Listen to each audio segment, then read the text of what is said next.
इस मच्छर के कारण मैं खुद को बहुत हेल्पलेस फील कर रही हूँ। पहले ये कैमरा पे, फिर मेरे मुंह के ऊपर। एक इमोशन जिसके बारे में हम ज्यादातर बात नहीं करते वो है बेबसी। किसी के सामने ये जाहिर करना कि हमें लग रहा है हमारे पास बिल्कुल भी कंट्रोल नहीं है, हमें बहुत खराब लगता है। हम ऐसा क्यों फील करते हैं, इस इमोशन के सारे न्यूएंसेस समझते हैं और बेबसी को कम कैसे किया जाए, खुद को मोर इन कंट्रोल कैसे पाएं, जानते हैं। Stay tuned. लाइफ में कभी कभी इस तरह के सेटबैक्स और चैलेंजेस आते हैं कि हमें लगता है हमसे पार ही नहीं होंगे। ऐसा लगता है कि हर छोटी से छोटी मुश्किल भी सारी मुश्किलों को दुगुना तिगुना कर रही है, कंपाउंड कर रही है। हमें लगता है कि हमारे पास रत्ती भर का भी कंट्रोल नहीं, हम चाहे जितना भी कुछ कर लें हम कुछ चेंज नहीं कर सकते। और यही फीलिंग है बेबसी वाली, जब आपको लगता है आपके इख्तियार में कुछ भी नहीं है। कोई भी शख्स ऐसा नहीं जिसने खुद को बेबस कभी भी ना पाया हो, चाहे बात करें या ना करें, सभी इसे कभी ना कभी फील करते हैं। कारण चाहे जो भी हो, उस सिचुएशन का स्ट्रेस हो, कोई बड़ा ट्रॉमा हो, या फिर कुछ ऐसा हो जो अभी तो हमें छू नहीं रहा लेकिन जिसके हमको प्रभावित करने की संभावना है, चाहे वो आसपास की दुनिया में घट रहा हो। कोई युद्ध हो सकता है, कोई एपिडेमिक हो सकता है। कारण का छोटा और बड़ा होना जरूरी नहीं है, हम क्या सोच रहे हैं उसके ऊपर डिपेंड करता है। कारण चाहे जो भी हो, ये फीलिंग ऐसी है, बहुत बेचैन करती है। चलिए बेबसी की फीलिंग में थोड़ा गहरे जाते हैं। कुछ ऐसा होता है जिस पर हमें लगता है कि हमारा कोई कंट्रोल नहीं, ऐसा लगता है कि हमें जकड़ लिया गया है, हम कुछ करना चाहते हैं लेकिन कर नहीं सकते। बेबसी महसूस करने के साथ साथ हम औरों से अलग होते जाते हैं, क्योंकि हम दूसरों को ज्यादा बेहतर समझते हैं। हमें लगता है वो ज्यादा पावर में है, ज्यादा कंट्रोल कर सकते हैं, तो हम खुद को डिस्कनेक्टेड पाते हैं और उनके साथ हम खुद ही अलग होना शुरू कर देते हैं। हमें ऐसा लगता है कि हमें अलग किया जा रहा है, जबकि ये अलग होने का, आइसोलेशन का पहला स्टेप हमारी बेबसी से स्टार्ट होता है। हम मेंटली खुद को कहीं डिटैच करना शुरू कर देते हैं औरों से।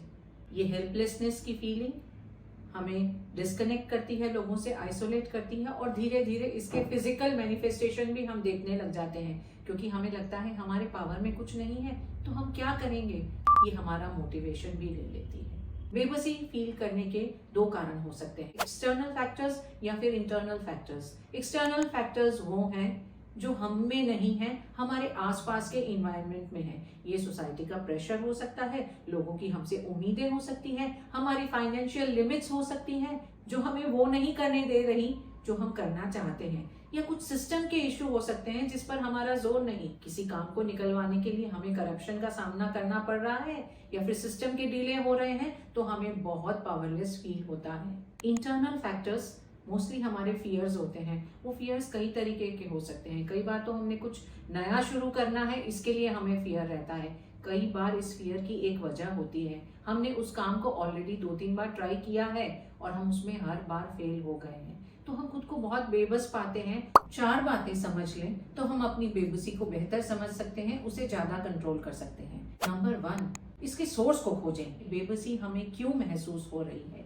क्या ये हमारी जिंदगी की कुछ स्ट्रेसफुल इवेंट्स के कारण है, किसी ट्रॉमा के कारण है, या दुनिया में कुछ ऐसा घट रहा है जिससे हमें लगता है हम सिक्योर नहीं रहेंगे? अब आप ये देखें कि ये बेबसी के सिम्टम्स क्या है, आप कैसा फील करते हैं उस समय। क्या आपको लगता है कि बस थक हार के एक जगह बैठ जाएं, या आपको गुस्सा आता है, इरिटेशन होता है? आप उस समय कैसा रिएक्ट करते हैं ये जान लें। आपने सोर्स जान लिया और इसका इम्पैक्ट आप पर कैसा पड़ता है, जब ये जान लिया हम दूसरे स्टेप की तरफ आते हैं। नंबर 2, आप अपना फोकस उन सारी चीजों पर डालेंगे जिन्हें आप कंट्रोल कर सकते हैं। जिन बातों पर आपका कंट्रोल नहीं, उन बातों को लेकर ज्यादा चिंता करने की जरूरत नहीं, क्योंकि ये आपकी हेल्पलेसनेस को कई गुना ज्यादा बढ़ाएगा। उन चीजों के बारे में जिनको आप कंट्रोल नहीं कर सकते, सोचने से ही तो आप खुद को हारा हुआ महसूस करेंगे। आप उन चीजों के बारे में सोचें, उन पर अपना ध्यान दें जिन्हें आप कंट्रोल कर सकते हैं। 2020 में लॉकडाउन के समय हमारे साथ क्या हुआ, कोविड के बारे में हम रोज नई नई बातें सुनते हैं और हर दिन पहले से ज्यादा डरावनी बातें। अपने घर में बंद, इंफॉर्मेशन का जरिया सिर्फ सोशल मीडिया, टीवी, न्यूज, और हमें इन सब से यही पता चल रहा है कि कुछ हो नहीं सकता, ये कोविड हर किसी को अपनी चपेट में लेगा ही। उस समय हम बहुत बेबस महसूस कर रहे थे, लेकिन जो लोग उस समय इस पर फोकस नहीं दे रहे थे वो इस बात पर फोकस दे रहे थे कि इस समय उनके कंट्रोल में क्या है, अपने परिवार के साथ, अपने फ्रेंड्स के साथ अच्छे से समय बिताएं। मेरे लिए वो 3 महीने मेरी जिंदगी के बहुत खूबसूरत समयों में से एक है, क्योंकि अपनी फैमिली के साथ मैंने इतना अच्छा टाइम स्पेंड किया। हम चारों एक साथ बैठकर मेडिटेशन करते थे, गेम्स खेलते थे, ऐसी एक्टिविटीज करते थे जिसमें सब पार्टिसिपेट कर सकें। हमारा पूरा फोकस उस समय हमारे कंट्रोल में जो है उसके ऊपर ही था। जब हम अपना फोकस उन चीजों पर देते हैं जिन पर हमारा थोड़ा कंट्रोल भी है, उस समय हमें ये ज़्यादा एम्पावर करता है, हम खुद को ज़्यादा सक्षम पाते हैं, हमें मोटिवेशन मिलता है उस सिचुएशन को भी हैंडल करने का, उसे डील करने का जिसके बारे में हम सोचना नहीं चाहते, क्योंकि कई बार हमें ये एक डिफरेंट एंगल दे देता है। कोई आपके साथ अच्छा व्यवहार ना करे, इसे आप कंट्रोल नहीं कर सकते, लेकिन आप उस व्यवहार के रिस्पॉन्स में कैसा व्यवहार करेंगे ये हमेशा आप ही के कंट्रोल में रहेगा। उस समय फोकस सामने वाले के व्यवहार पर ना करके अपने रिस्पॉन्स पर फोकस ले आए। कुछ चीजें जिन पर आप अपना फोकस दें और आपको लगेगा कि आपके कंट्रोल में बहुत कुछ आ गया है। आपके विचारों पर तो आप ही का कंट्रोल है। कहने को ये कह सकते हैं कि अगर मैं सोचूं मुझे उस नेगेटिव इवेंट के बारे में नहीं सोचना है, तो मेरे दिमाग में और ज्यादा उसके बारे में विचार आएंगे। जब आपके दिमाग में कुछ नेगेटिव थॉट्स आते हैं, उस समय आप उन थॉट्स को तो आने दें, उन्हें रोकने की चेष्टा ना करें, पर साथ साथ अपने फोकस को उसके सॉल्यूशन पर डाल दें। दिमाग में ये थॉट आता है कि किसी कारण से मेरा बिजनेस प्रभावित हो सकता है, उस समय ये थॉट आप नहीं रोक सकते, लेकिन इस थॉट को आगे बढ़ने से आप रोक सकते हैं। आपके विचार कुछ हद तक आपके कंट्रोल में रहते हैं और ये कंट्रोल आप बढ़ा सकते हैं अपनी सेल्फ टॉक से। जब भी आप खुद से बात करते हैं, जहां तक हो सॉल्यूशन बेस्ड थिंकिंग रखें, प्रॉब्लम के ऊपर फोकस ना दें। आप अपनी प्रायोरिटीज सेट कर सकते हैं, अपना समय किस चीज में व्यतीत करते हैं इस पर ध्यान दें। आप वर्ल्ड के चारों तरफ जो कुछ भी नेगेटिव हो रहा है उस पर ही सारा ध्यान देंगे तो आप तो बेबस खुद को पाएंगे ही, क्योंकि पूरे वर्ल्ड की स्कीम में हम क्या है, कुछ भी नहीं। सोशल मीडिया पे आपका पूरा ध्यान है तो आपको लगेगा सबकी लाइफ आपसे कितनी बेहतर है, आपकी बेबसी बढ़ जाएगी। आप अपना फोकस इस पर रखें कि आप खुद की देखभाल ठीक से कर रहे हैं, दूसरों को आप कैसे ट्रीट करते हैं और स्ट्रेस को कोप करने के लिए आप क्या करते हैं। स्ट्रेस हमें काफी बेबस फील कराता है, इसलिए हमें ये देखना है हम अपने स्ट्रेस से कैसे कोप करते हैं। ये ब्रीथ वर्क हो सकता है, डीप ब्रीदिंग टेक्निक्स हो सकती हैं, रिलैक्सेशन टेक्निक्स हो सकती हैं, तो आप खुद को ज्यादा कंट्रोल में पाएंगे। नंबर 3, ये जानें कि आप जो सोचते हैं, जैसा महसूस करते हैं, जरूरी नहीं है कि सच हो। हमारा ब्रेन हर चीज के लिए हमें एक स्टोरी सुनाता है। हम जिस तरीके से किसी चीज को देख करके खुद को बेबस पा रहे हैं, जरूरी नहीं है उसकी एक्यूरेट पिक्चर है। सिर्फ ये याद रखने की जरूरत है कि हमारा ब्रेन हमेशा 100% सच नहीं बोलता, इसलिए चीजों को जिन पर आप बेबस फील करते हैं थोड़ा सा परे हटकर सोचें, रियलिस्टिक एंगल से देखें।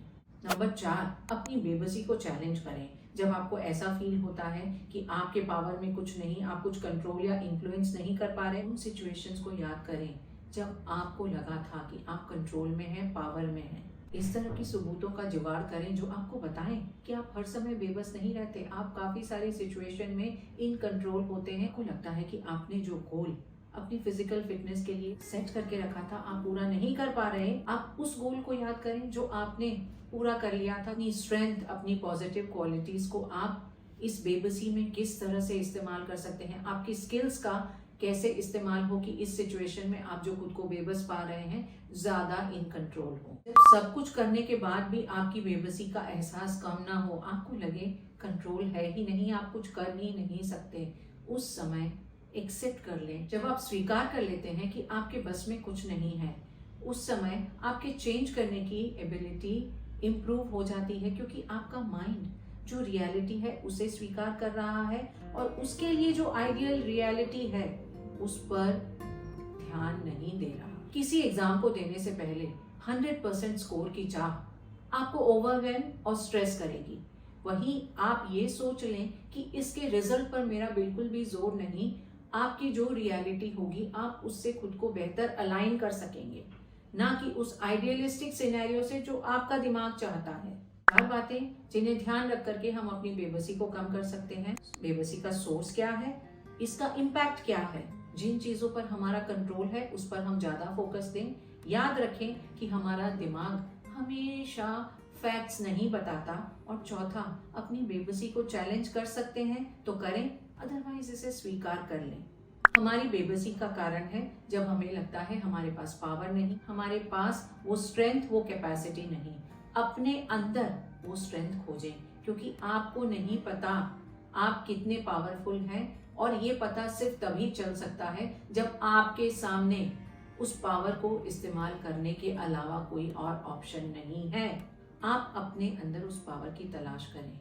हेनरी फोर्ड ने कहा है, जब आपकी जिंदगी में सब कुछ विपरीत जा रहा हो, याद रखें, एरोप्लेन अपनी उड़ान हवा के साथ नहीं, हवा के खिलाफ भरता है।